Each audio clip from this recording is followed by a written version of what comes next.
Mamos apdovanojimuose galima tikėtis visiškai kitokios manęs. Pagaliau žmonės turės išgirsti progą, ką aš dariau 2 metus Londone, kodėl aš tik daug skraidžiau, kaip aš pasikeičiau, kokia dabar yra mano muzika, kaip aš dabar girdžiu pasaulį, kaip aš jį suprantu. Žmonių reakcija bus tokia. Aš labai net matau tą dalyką. Labai pergyvenu, kad viskas tikrai išeitų, kaip viskas sugalvojame. Todėl, kad tai darbą įdėjome tikrai labai nemažai.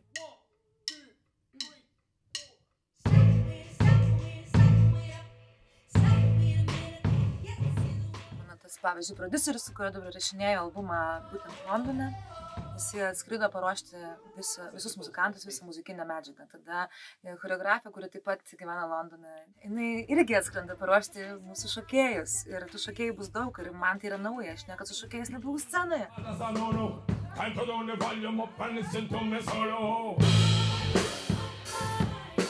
Galiu garantuoti, kad Lietuvoje dar to nebuvo. Ir labai noriu nustebinti savo šalį, nes tai bus didžiausia muzikinė bomba Lietuvoje.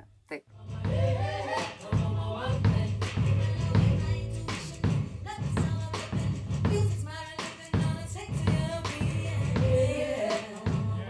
Šiuo metu įrašinėju ir baiginėju 2 albumus. Tai vienas yra Londone su Anthony Marshall, kitas yra šiandien Lietuvoje su Faustu Venskum, kuris yra mano visiškas atradimas ir labai džiaugiuosi jį sutikusi. Hey guys, listen, we've been in rehearsals. It's sounding great.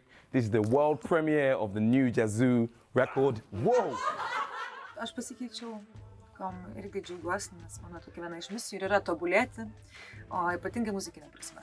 Muzikinė prasme tai gal atsirado daugiau grūvo, daugiau beatsų visokių ir aš netgi repuoju. O iš tikrųjų, tai aš prisimenu, kai tik pradėjau mokytis džiazo vokalą ir skridau mokytis Londoną, visi mano sukti muzikantai sakydavo, tu esi gimus dainuoti saulo. Tai bus labai daug saulo ir žinoma daug elektronikos. Tai toks geras naujas miksas, geras naujas kokteilis, kuris tikiuosi visus užveš. It's going to be off the hook. It's going to be really fire, man. You got to check it out.